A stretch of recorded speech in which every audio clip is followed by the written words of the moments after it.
Good morning मित्रांनो, welcome back after long time. मी मध्ये खूप बिझी होतो आणि मला काही टाईम भेटला नाही. तर आपण आपलं जे बुक आहे रिच डॅड पुअर डॅड त्याचा प्रकरण 3 कंटिन्यू करणार आहोत. लेखक म्हणतात, आपली मालमत्ता इतकी विशाल हवी की ती आपोआपच वाढली पाहिजे. आपली मालमत्ता इतकी विशाल करून ठेवा की ती ॲटोमॅटिक वाढली पाहिजे. म्हणजे त्याच्यासाठी तुम्हाला काम करावं नाही लागलं पाहिजे, असं लेखक म्हणतात. मालमत्ता वाढवणं म्हणजे हे एक झाड वाढवण्यासारखं आहे.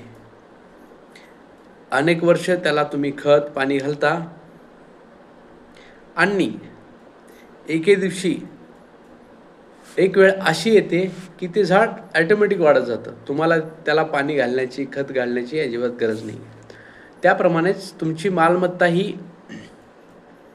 सुरुवातीला त्याला एकदम जपून वाढवा आणि त्याची खूप काळजी घ्या. जसं की आपण नवीन रोपटं ज्यावेळेस लावतो त्यानंतर आपण किती काळजी घेतो त्याची, त्याप्रमाणेच आपल्या मालमत्तेलाही ज्यावेळेस आपण सुरुवातीला वाढत राहतो त्यावेळेस ज्याप्रमाणे आपण रोपट्याची काळजी घेतो तो मोठं होईपर्यंत, त्याच्यानंतर तो ॲटोमॅटिक वाढतो, त्याप्रमाणे सुरुवातीला आपल्याला आपल्या मालमत्तेची खूप काळजी घ्यावी लागेल, असं लेखक म्हणतात.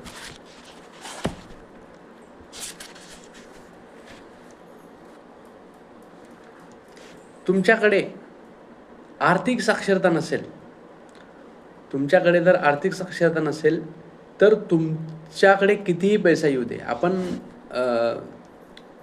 बातम्या वाचतो याच्यामध्ये, पेपरामध्ये, किंवा आपण ऐकतोय ह्याच्यावरती की लोकांना कोट्यावधीची लॉटरी लागलेली असते, पण पुढच्या काही वर्षामध्ये ते परत जिथं होते त्या कंडिशनला येतात. का? त्यांच्याकडे साक्षरता नसते. तुमच्याकडे जर साक्षरता नसेल तर तुमच्याजवळचा जो पैसा आहे तो जितक्या वेगाने येतो तितक्या वेगाने संपतो, असं लेखक म्हणतात.